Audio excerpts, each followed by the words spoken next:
সাত সকালবেলা রহিম ভাইয়ের দোকানে আইছি সুতমারানি বিস্কুট দিয়ে নাস্তা করতে। এই রহিম ভাই একটা সুতমারানি বিস্কুট দাও তো। এই যে ভাই নাটি বিস্কুট ভাই। সুতমারানি বিস্কুট দিয়ে নাস্তা না করলে আমার কি যে কষ্ট, মাথা নষ্ট, মাথা নষ্ট, একদম মাথা নষ্ট। নাটি বিস্কুট ভাই। সুতমারানি বিস্কুট। ও নো।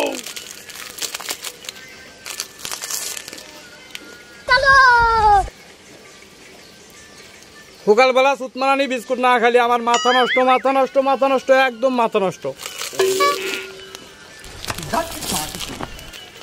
एक और टाइम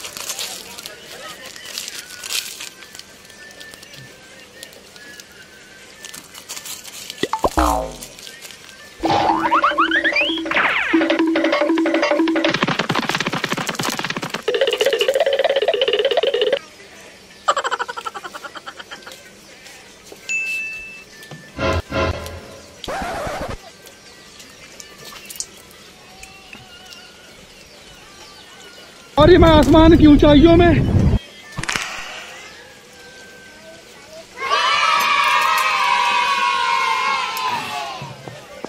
म्यूजिक